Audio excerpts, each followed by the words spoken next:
Today I'll be covering my topic, which is on how to Gaia on this thing. Gaia is a ESA satellite which was launched specifically to do excellent astrometry as well as photometry and spectroscopy of stars of our galaxy. So Gaia will cover about a billion stars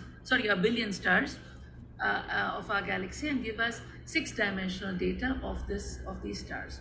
So in this tutorial, I'll actually show you an example of how you can use Gaia data to study star clusters and do some basic queries with the astronomical data query language and get Gaia parameters for the closest stars. Now, star clusters, basically stars are formed in groups, and they are star clusters made up of stars which are at the same distance, of the same chemical composition, on the same molecular cloud, and the only difference in principle is their difference in mass. But obviously, since they are made up from the same molecular cloud, they all move from us in the same velocity, and therefore if we could measure their velocities, they'd all be moving together. So if you look at these groups of stars, this is what is called a globular cluster. This is typically found in the halo of our galaxy, a large number of stars, say about 10,000 or even more stars. And there are open clusters, which are also groups of stars, of more looser groups of stars, lesser number of stars, which are basically found in the disk of our galaxy. Now, globulars are essentially much older objects. They have an age of about 1 billion years, which is 10 power 9, while open clusters have ages of millions of years, which is 10 power 6. Now, so typically here you can see the difference in globulars and open star clusters. Like I mentioned, globular star clusters are older clusters, and they are found in the halo of the galaxy. Open clusters are younger, found in the disk of the galaxy. But obviously, in both cases, since they are formed from the same molecular cloud, they will have the same velocities. And I'm going to show you how we could identify members of these objects using Gaia data. Now, Gaia, like I mentioned to you, is a space observatory which was of ESA, which was launched in 2013. It will continue to operate easily till 2025. And it's basically designed to very accurately measure the positions of stars, for which measurements from space are very essential. The distance to them using what is called parallax. So parallax is such that 1 upon parallax in principle gives you the distance to stars and the motions of these stars by what is called proper motion and what is called radial velocities. So you have astrometry, photometry, and spectroscopy for more than 1 billion stars, which looks. So Gaia data, if you actually access Gaia data, the first two parameters you get is right ascension and declination. These are the positions of stars, which are equivalent to longitudes and latitudes of stars, which can actually tell you the positions of stars in the celestial frame of reference. So this is the celestial frame of reference. The red line is the ecliptic, this is the equator, and you can actually have the position of stars. You can read more details about RAs and DECs in this reference given below. The other point which you're getting about stars is their parallax, which I tell you, which is the apparent shift in the position of stars with reference to a background. Sorry, this is reference to a background when observed from different points. So Gaia has been constantly measuring the position of stars, and the shift will give you the distance, which is 1 upon parallax. The radial velocity is the velocity of the object along the line of sight, and that is the radial velocity, and this is what we get from spectroscopy. So on the Gaia satellite, there's also a spectrograph, which is a radial velocity spectrograph, which gives us those facilities. The other two quantities which we get from Gaia is what is called the proper motion. That is, you actually look for the angular drift of the star in the plane of sky, and it is which is called the proper motion. And the proper motion is resolved in both the components, the RA and the DEC, to actually see its data. Now, Gaia has been releasing its data in various Gaia releases.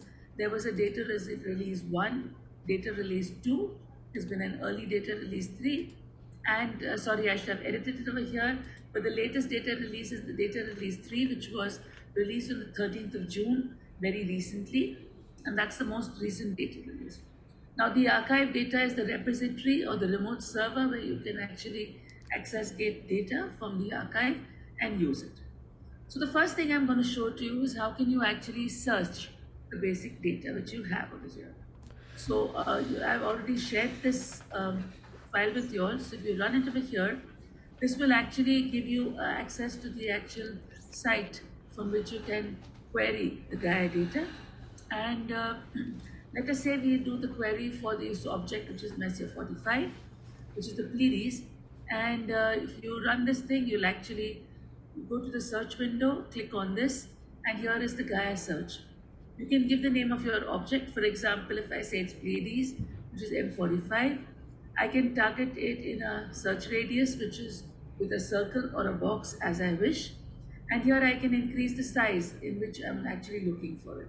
So for example, if I hope you're aware that angular positions are measured in degrees, and you can resolve it further into arc minutes, where 60 arc minutes is a degree or 60 arc seconds is an arc minute. So let's say I'm going to query it, for example, in arc minutes, and let's say I'm going to query 20 arc minutes, which I have described over here. So let's say we are going to query it in 20 arc minutes. Okay. And here you can actually search it in the repository. You can see that there are various sources over here which you can query. And I'm going to query the Gaia DR3 data source, which is listed over here. You can accordingly also, access various other sources. For example, the DR2, the data release 2, and various other sources which could be of interest. You can apply conditions to the sources, the things, and you can also decide which columns would you like to display, right? So you have a whole bunch of display columns which are listed over here. For example, I can do the array, I can do the deck, I can look for the source ID, the proper motion in deck, the proper motion in array. I can also look for quantities like the quantity called the RUWE, which is not just now of interest but could be of interest. The BP minus RP, which is the colors in photometry. Here you could look for the G magnitude, which is the brightness in a certain filter, which is the G magnitude over here. And you could have the parallax. So you can actually use the check boxes. This is the G magnitude, the radial velocity. You can use the boxes to actually query the data. You can also give you things like whether it's a non-signal star or epoch, whatever. We won't go into these details, but these are further details about the parameters which you could be interested in. With this, you can submit a query, right? And once you submit the query, it's going to give you results. So here are the results of the query which you have. If I want to download the query, I can download it in various formats. It's a format called the VO table format. But today we look at the simpler format, which is the CSV format, which means the comma separated variables format. And if you click on this, you can download the results, right, onto your data list. I'm not going to be downloading it because I've already done that and I can save my time. Now we are using a Jupyter notebook to query this, and for this we need certain files, certain libraries, which we are going to list over here. So you can run this, and I'm importing this. This is NumPy, and I'm importing pandas as PD. We've already gone through these things in the last tutorial, NumPy and pandas, and matplotlib, which is the basic plotting package in Python. I can also use these things which actually we do not use. I'm sorry that I've mentioned this, but we actually do not need to use this. You can also install what is called AstroQuery, which we will need for our thing. So if you don't have it with you, you will pip install it, and you can actually run it. And here now when I run AstroQuery, in AstroQuery, I need certain units, certain modules which are there in this, which is coordinates, Gaia and Vizier. So I'll run these over here. And now here you can see, other than the query which I showed you earlier, I am now showing you how can you use AstroQuery to actually query data. In this case here, if you can actually query it using this thing, which is showing you it using the coordinate package, and I'm looking for this object M45, and here is J, where I do a cone search. Look for this, download the coordinates, the radius from the table called Gaia DR3 source, and I get the results. So I can run this thing, and this is actually querying. So now in R you can actually get your results. I can type R and I can look at R over here. R is actually giving me my source ID, my various parameters for this thing, the RA, the RA deck, RA error, the deck error, etc. These are all being queried by me by this previous query. If you want to look at any other object, you can give its name over here and it will query it accordingly. When I'm putting U deck by divide by 3, this means 60 degrees divided by 3, which is 20 arc minutes, because 1 degree is 60, so 60 divided by 3 is 20. So I'm querying a radius of 20 arc minutes around the source, right? Now, the other way out is if you downloaded the data, which I have done, you can actually read the CSV file as a pandas data frame, and you can get that, which is M45 PD-RED, this thing, which is this. And I can use this to actually look at this is the downloaded data. I can use it in either way, right? So I've shown you how to query the data. Either you can query it using this thing, which is a more user-friendly method of doing it, using the data archive, as well as I've even showed you how could you query it using the cone search around M45. Now, once you do this, you can actually plot these. So here I'm showing you a basic sky plot for M45. So here you can see the M45 data. I'm plotting it for RA versus deck, and you can see the sky plot of M45 data over here, which is plotted in this case. Now in astronomy, we use what is called the HR diagram, which is basically a plot of magnitude versus color.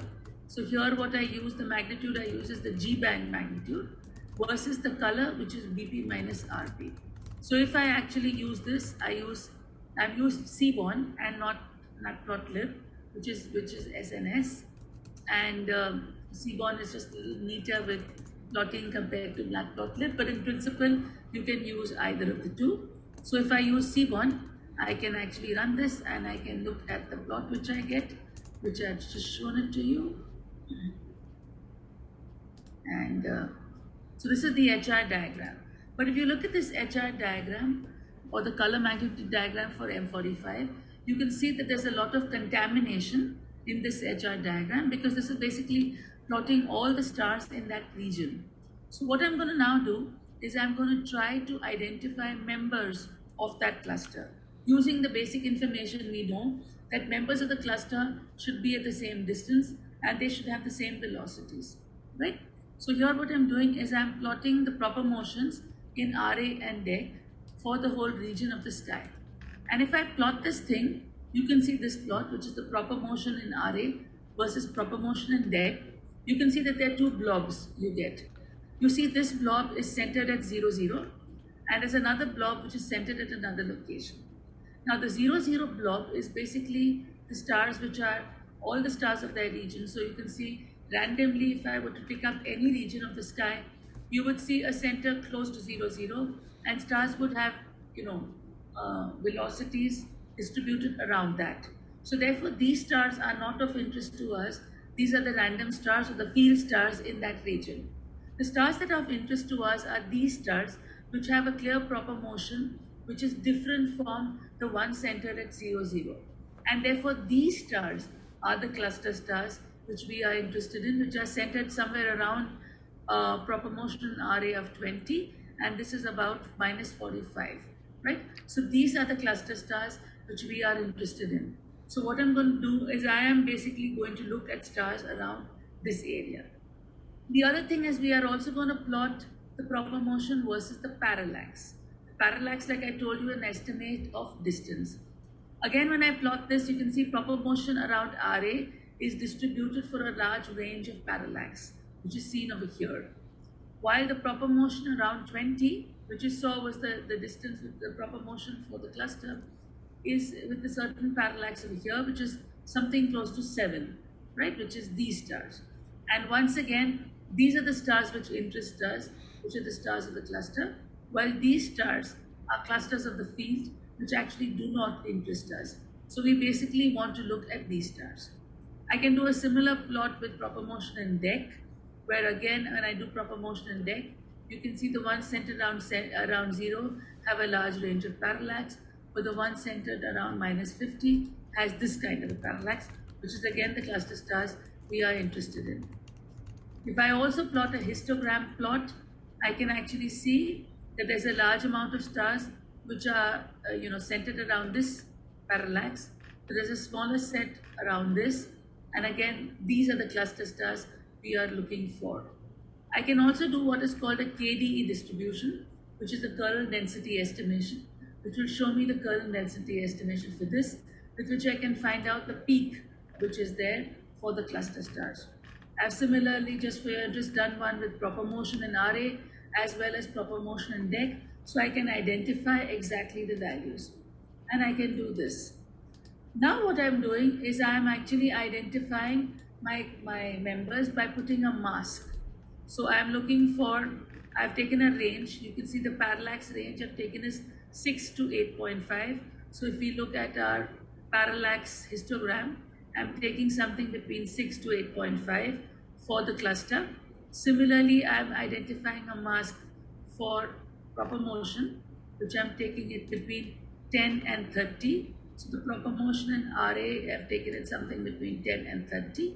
And the proper motion in DEC, I've taken it something between -50 and -40, which is this range, the proper motion in DEC.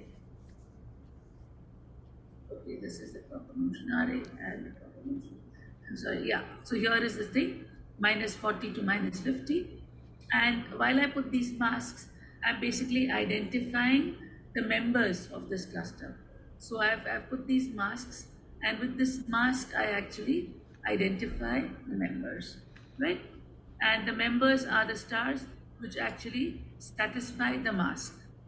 And therefore, what I'm doing is now I have actually identified members, and here you can see is I have actually got the mean RA, the mean DEC for these members. The mean parallax, you can see over here, is 7.36 with this error, and I have my other values which are also centered around here. And so I get these things, I get the members, I have this, and now if you see, if I plot my color magnitude diagram, which is the color magnitude diagram for the cluster, you can see the blue stars were all the stars of that region, while the orange stars is the specific stars which are the ones which satisfy the mask. Okay, and the mask was identified by me by actually looking for the distributions in parallax, in proper motion in RA, as well as in proper motion in DEC, for me to identify or create cutoffs for the member stars for our cluster, right? So what we have done is we have successfully identified the members of our cluster, right? So that is shown to you over here. And now what we have, this is what we call a clean color magnitude diagram. That is a diagram in which we have the members, right, which are these orange stars. I can show you the one which is plotting only members, which is this.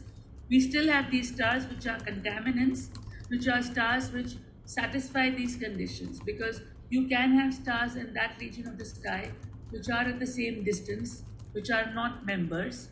And similarly, you can have stars in that region of the sky which have similar velocities, which are also not members. And therefore, these stars, the ones below this color magnitude, the HI, these are most probably contaminants which do not belong to the cluster. But these stars are the ones which are obviously members, most probably members. So we have done that, and we have identified our members.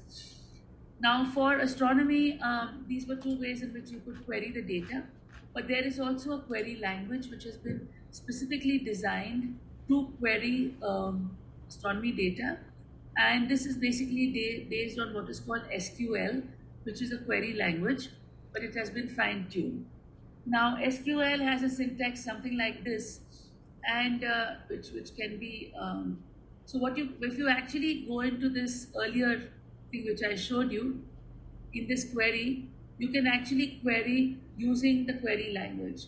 So I can actually, if this was the query, I can actually see the query. I can look at this thing in the query language, and I can actually use this query language in the same form, and I can identify sources.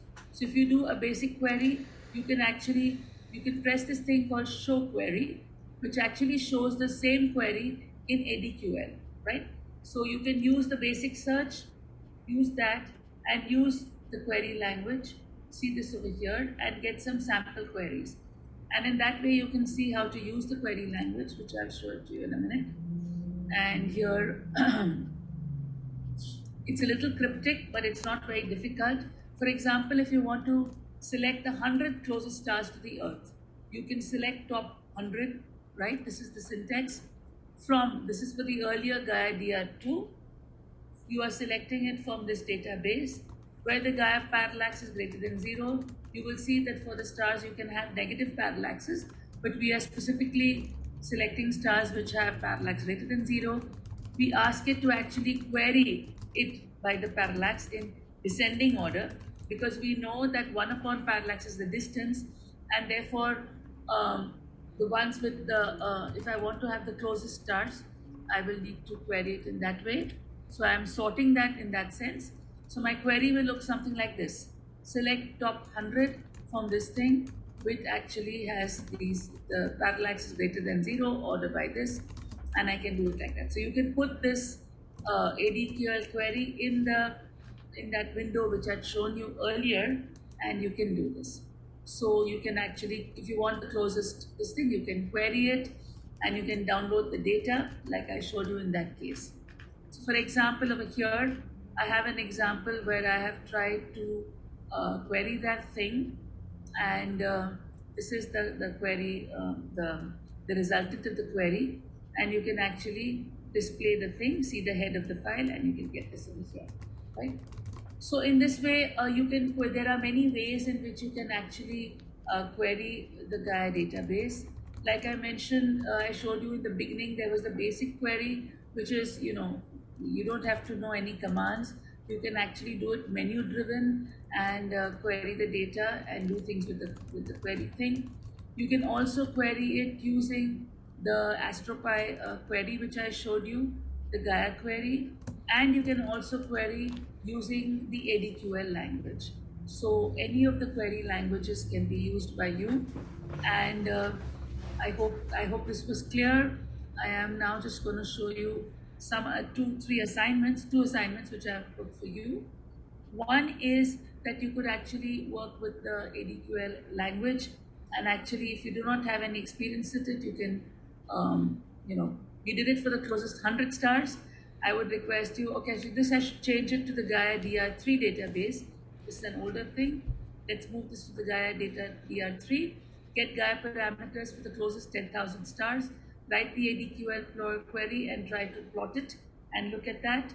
So that would be the first assignment for you, which will be with the ADQL query. And the other assignment which I would give you is that, like I showed you the HR diagram for M45, which is Pleiades, the closest cluster to us. If you remember, we had got the mean parallax to be 7.25. You can actually get the distance to Pleiades using 1 upon that. And similarly, I want you to find the HR diagram for 3 clusters, which is NGC 1893, M4, and NGC 581. Look at the similarities and the differences in the HR diagrams, as well as find the distances, because you are going to get the parallax. Using the mean parallax, you can actually find the distances to each of these clusters and look at their HR diagrams. So thank you. I'll stop with that.